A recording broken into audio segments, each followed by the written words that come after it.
Bom, meus amigos, partindo da propriedade descoberta pelos chineses de que uma barra de ímã suspensa por um fio e alinhada com o campo magnético da Terra indica aproximadamente os polos geográficos.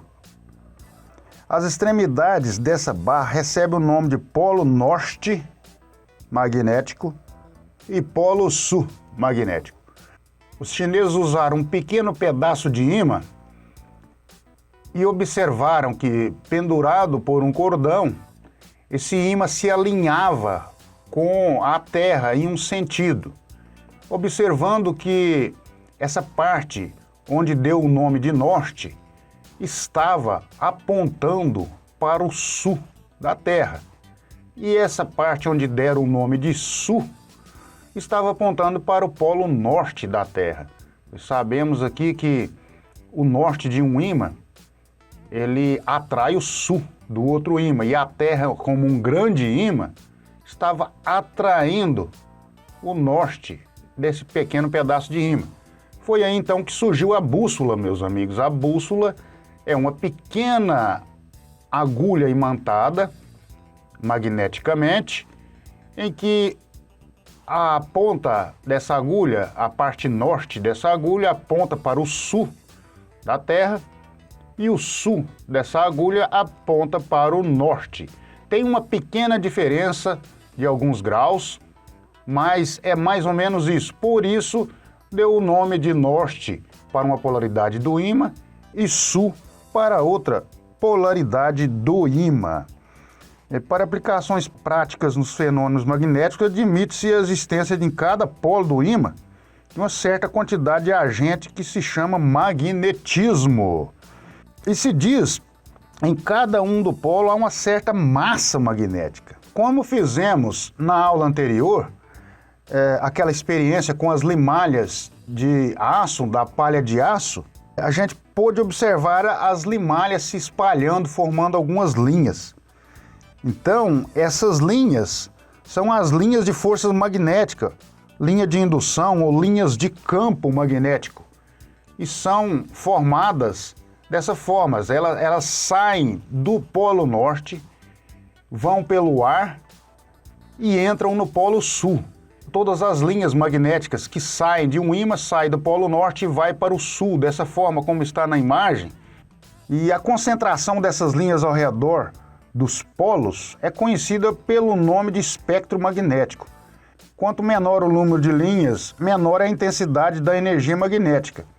Isso levou o cientista a concluir que as linhas de força magnética são inversamente proporcional à distância dos polos. Como vocês podem observar aqui, bem próximo ao polo eu tenho mais linhas, são as linhas desse lado e desse outro lado, que estão todas juntas aqui. Então tenho mais linhas bem próximo, assim que vai distanciando, vai diminuindo a quantidade de linhas, até não termos mais nenhuma linha em uma certa distância. Então, quanto mais próximo do ímã, mais linhas, mais força magnética nós vamos ter nos dois lados do ímã. E essas linhas de forças, elas têm algumas propriedades. As linhas de forças são produtos de uma energia que atua em forma de curva fechada, partindo do polo norte do ímã, passando através do ar ou outro condutor até o polo sul e regressando por meio do próprio corpo do ímã aqui. Por dentro do ímã ela vai regressar e vai ficar girando. As linhas de forças não se cruzam. A linha não vai passar aqui e cruzar pela outra, elas não se cruzam. Concentram-se nos polos do ímã, razão pela qual obtemos mais força magnética nesse local, nessas imediações do polo do ímã. O mais interessante é que quando colocamos um pedaço de ferro ou aço na trajetória das linhas de forças, essas tendem a prosseguir o caminho através do metal, uma vez que esses materiais lhe proporcionam condução mais fácil que o ar. Então o ferro conduz a força magnética mais fácil que o ar. Adicionando um pedaço de ferro próximo ao ímã, as linhas de forças vão passar pelo ferro, prosseguindo o seu caminho aqui. Nós temos que as linhas de forças vão continuar no ferro, passando pelo ar. Então o ferro vai se tornar aqui como se fosse uma extensão do ímã, proporcionando a condução das linhas de forças magnéticas. Chamado de campo magnético do ímã, a região na qual esse manifesta as propriedades das linhas de força. Aqui nesse desenho fica mais fácil para você ver que quanto mais distante aqui do polo do ímã, menor será a força do campo magnético. Nesse ponto, nós temos apenas uma linha. Aqui já temos 3 linhas, aqui já temos 4, aqui já temos 5. Então, quanto mais próximo do ímã, mais forte é o campo magnético. Mais linhas de campo a gente vai ter, mais força. Isso dos dois lados do ímã. Existe um princípio que rege o magnetismo, a força magnética, que é muito parecido com a eletricidade. Conforme percebemos até agora, há vários pontos de semelhança entre a eletricidade e o magnetismo. A lei básica da eletricidade diz que cargas iguais se repelem e cargas diferentes se atraem. O mesmo princípio se aplica ao magnetismo, onde os polos iguais se repelem e polos diferentes se atraem. Veja bem, um pedaço de ímã de um lado e outro pedaço do outro. O polo norte vai ser atraído pelo polo sul e o polo sul ser atraído pelo norte. Assim como a energia elétrica, positivo e negativo, se atrai, aqui também polos diferentes se atraem, como o sul está atraindo o norte atraindo o sul, e polo sul com polo sul se repele, o ímã vai empurrar o outro pedaço de ímã para mais distante, e polo norte com polo norte também vai se repelir. Você pode pegar 2 pedaços de ímã e fazer essa experiência para você ver que é uma realidade. Diferenças entre uma barra magnetizada e outra sem magnetismo.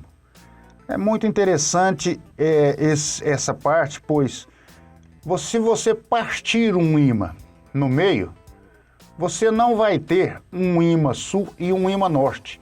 Você vai ter 2 pedaços de ímã com norte e sul nos 2 pedaços. Partindo esses 2 pedaços novamente, você vai ver que você vai ter mais ímãs, aqui agora serão 4 pedaços de ímãs, mas cada um deles ainda vão ter as mesmas características, norte e sul. Isso foi feito partindo o ímã até não ter mais como partir o ímã. E foi observado que ainda mesmo assim, essa propriedade se conservou. Nós temos ainda na menor partícula de um ímã o polo norte e o sul. Então você pode partir um ímã até a menor parte que você conseguir e você ainda vai ter vários pedacinhos de ímã, norte e sul. Daí foi observado que a matéria do ferro, ela já tem forças magnéticas, mas aqui, como observado nessas linhas, você vê que uma está atraindo a outra, outra está repelindo a outra, então uma força está anulando a outra.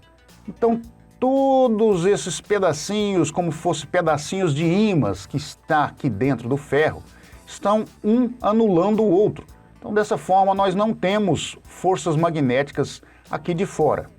Mas quando você pega um ímã e aproxima ele do pedaço de ferro, essas pequenas partículas magnéticas se alinham com a força magnética do ímã, fazendo com que o ferro se transforme agora em um ímã. Então, dessa forma, está todas alinhadas na mesma direção, fazendo com que o pedaço de ferro se torne um ímã. E é a partir daí que conseguiu-se os ímãs permanentes e temporários. O ferro adquire propriedade magnética mais fácil que o aço. Por outro lado, perde as mesmas com maior rapidez. Enquanto que o aço, quando magnetizado, se converte num ímã permanente, o ferro conserva seu magnetismo somente quando estiver submetido à influência magnetizadora. Por isso é chamado de um ímã temporário. Então, com o ferro você vai ter um ímã temporário. Assim que você tirar esse pedaço de ímã de próximo do ferro, ele vai voltar à situação anterior. Isso ocorre porque como o ferro apresenta uma solidez ou dureza menor que o aço, isto é, suas moléculas são mais dispersas, podem ser facilmente ordenadas, embora isso faça com que se desordenem com a mesma rapidez. O aço, porém, só perde seu magnetismo quando é submetido a altas temperaturas e golpeado fortemente com martelo. Quando muito quente, a união de suas moléculas diminui, razão pela qual se desordenam quando marteladas. A temperatura necessária para que isso aconteça é chamada de ponto Curie e varia para cada material. Analisando o que foi explicado até o momento, podemos concluir que há certas substâncias que permitem a passagem das linhas de força mais facilmente do que outras. Essas propriedades são características dos materiais e recebem o nome de permeabilidade magnética. Você pode procurar na internet, você vai encontrar permeabilidade magnética para prata, chumbo, cobre, qualquer outro material. Mas aqui eu coloquei duas permeabilidades magnéticas de materiais que são geralmente usados em eletrônica. A permeabilidade relativa de 5.000 do ferro e a permeabilidade relativa de 7.000 do ferro silício. Lembrando que esses materiais são empregados em construções de transformadores, motores, fabricação de ímã, etc. O ferro silício são muito usados na eletrônica, largamente utilizado em construções de transformadores de alta qualidade, o ferro silício. Ainda temos a relutância magnética, é uma oposição ou dificuldade que uma substância oferece a passar da linha de força, a relutância magnética. Essa propriedade pode ser comparada com a resistência de um resistor, né, que dificulta a passagem dos elétrons. A transparência magnética, nós vimos nas experiências que as limalhas que colocaram numa folha de papel do ímã, mesmo assim o campo magnético se manifesta do outro lado, né? Então quer dizer que não existe como você colocar um papel aqui e o ímã não conseguir ultrapassar esse papel. Ele passa por uma tábua de uma mesa, então essa propriedade é chamada de transparência magnética. Então não existem isolantes para o magnetismo, não tem como você isolar aqui o magnetismo. Mas existe uma forma de fazer, aqui nesse caso, com um ímã em forma de U ou de C, umas linhas de campo magnético saindo do polo norte e indo para o polo sul. E esse campo pode estar vindo aqui bem longe e pode talvez influenciar alguma parte do circuito, alguma outra parte aqui que você não queira. Então tem como você fazer uma blindagem magnética, que é usar aqui um pedaço de ferro nas duas pontas do ímã, nos dois polos do ímã, que vai se tornar uma armadura, pois sabemos que o ferro é melhor condutor de magnetismo do que o ar. Então, dessa forma, as linhas de força magnética, a força magnética vai passar todinha por dentro do ferro, do polo norte para o polo sul, e diminuindo aqui esse campo que poderia estar bem mais longe aqui. Então é uma das formas usada para fazer armaduras magnéticas. Esse processo aqui é usado, você pode observar como é feito os núcleos dos transformadores, né? Uma bobina toroidal, tudo isso a gente ainda vai ver mais na frente. Essa característica aqui é usada nesses componentes. Nós temos um aparelho para medir a força magnética, que é o magnetômetro. Se você quiser procurar aí pela internet depois, você vai ver sobre o magnetômetro. Então, meus amigos, não vou me alongar muito aqui com essa aula de magnetismo. Eu queria explicar tudo a fundo, como funciona todas as coisas, mas como o pessoal não gosta de muita teoria, vou passar aqui apenas algumas partes essenciais. Me desculpem aí por algum erro cometido, pois somos seres humanos, talvez tenha alguns pequenos erros aí de português ou tudo mais durante a nossa aula. Desculpem já os meus erros, meus amigos. Obrigado a todos por assistir mais esse vídeo. Dá um like no vídeo para ajudar o nosso canal. Se inscreva em nosso canal. E até a próxima, pessoal. Tchau!